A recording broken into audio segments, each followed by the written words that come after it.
এই দেখো বন্ধুরা, আমার জল বড়ার তরকারি রেডি।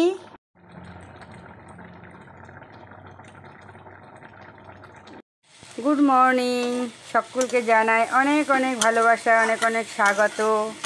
তো আমরা ঘুরে বাড়িতে চলে এসেছি, আর বাড়িতে এসে প্রচুর প্রচুর প্রচুর কাজ, জানোই তো বাড়িতে আসলে তারপরে কত কাজ থাকে। তো আমার একদম কাজ সামলাতে সামলাতে অবস্থা কেরোসিন হয়ে যাচ্ছে।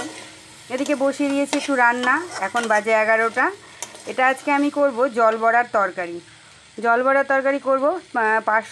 আজকে আমি ঘি সম্বরা দিয়েছি, ঘি আর 5 ফোড়ন কাঁচা লঙ্কা সম্বরা দিয়ে মিষ্টি কুমড়ো, বটবটি, পটল, আলু, ডাঁটা, ঝিঙে সমস্ত কিছু এখন একটু লবণ হলুদ দিয়ে ভেজে নিচ্ছি।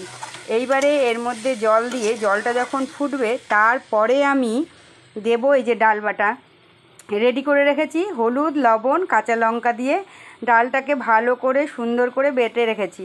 এখন এটাকে ফেটিয়ে নেব, ভালো করে ফেটিয়ে নিয়ে এই তরকারির মধ্যে জলটা যখন ফুটবে একদম টকবক টকবক করে, তখন আমি দিয়ে দেব। তো চলো এটাকে ভাজি, ভাজা হয়েই এসছে। এবারে জল দিই, সেটা তোমাদের সাথে অল্প করে শেয়ার করি।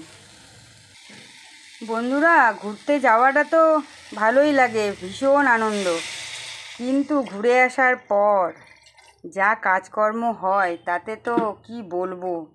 কালকে মেশিন চালিয়েছিলাম, অনেকগুলো কাপড় কেচেছি, আবার আজকে মেশিনে দিয়ে রেখেছি, সেগুলো এখনও কাচা হয়নি, চালানো হয়নি, চালাবো।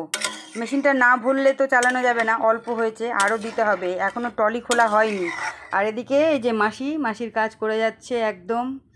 তো আমিও রান্নাবাড়ি, স্নান হয়ে গেছে, পুজো হয়ে গেছে, জল খাবার সমস্ত কিছু হয়ে গেছে। আজকে ছোট আলু দিয়ে ছোলা দিয়ে মানে ঘুগনির মতো হলো, আর হচ্ছে রুটি হলো, এই ওরা, আর আম শশা, এই হচ্ছে আজকে সকালের জল খাবার। এখনও দেখো ঘর এলোমেলো হয়ে আছে। ওদিকে তো ট্রলিগুলো একদম কি বলবো, ট্রলিগুলো তো এখনও খুলতেই পারিনি। ট্রলিগুলো খুলবো, ট্রলিগুলো খুলে সব বের করতে হবে। ছোট ছোট ব্যাগে যেগুলো জামা কাপড় ছিল সব ওগুলো বের করে কালকে কেচেছি, আবার আজকে হচ্ছে কিছুটা দিয়ে রেখেছি। এবার ট্রলির থেকে যেগুলো বেরোবে সেগুলো আবার মেশিনে দিব। তো চলো এখন হচ্ছে ডালটা ফেটাই, ডালটা ফেটিয়ে তারপরে আমি হচ্ছে ওর মধ্যে দিব। জলটা যখন ফুটবে টকবক টকবক করে তখন দিব, কিন্তু এখন দিব না। তো এই হচ্ছে, এই যে এখন হচ্ছে জল দিলাম, জলটা আগে ফুটুক, আর ততক্ষণ আমি ডালটাকে ভালো করে ফেটিয়ে নিই।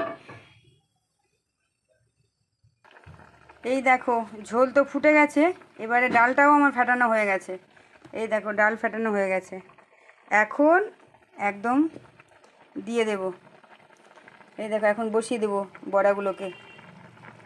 এই দেখো একটুকু নাড়বো না, নাড়লেই আর হবে না, গলে যাবে। একটা একটা করে বড়াগুলোকে বসিয়ে দেব। এটা মায়ের কাছ থেকে শেখা, মা করতো। তবে মা করতো মিষ্টি কুমড়ার ডাঁটা দিয়ে, আমি করলাম এমনি ডাঁটা দিয়ে। মিষ্টি কুমড়ার ডাঁটা আজকে নেই, কিন্তু আজকে মনে হলো যে একটু জল বড়ার তরকারি করি, খেতে ইচ্ছে হলো তাই। এটা ফুটলেই শক্ত হয়ে যাবে বড়াগুলো। এগুলো হচ্ছে ওল্ড ইজ গোল্ড, একদম বলে না, পুরোনো দিনের খাবার এগুলো। এগুলো কোনো দিনই মানে মানুষ ভুলবে না। এগুলো হচ্ছে মানে মাদের থেকে, ঠাকুমাদের থেকে শেখা। আর আমাদের বাড়িতে না ভীষণ নিরামিষ আইটেম হতো, প্রচুর প্রচুর, এক একটা এক এক রকমের। যেহেতু আমার ঠাকুমা নিরামিষ খেত, আমাদের মানে ঘরেই থাকতো, তো আমাদের নিরামিষ যেহেতু খেত, ওই জন্য বিভিন্ন আইটেমগুলো আমাদের বাড়িতে হতো, আর আমরা এগুলো দেখে দেখেই শিখে ফেলেছি। তো চলো আজকে রান্নাটা দেখিয়ে ফেললাম, টাটা।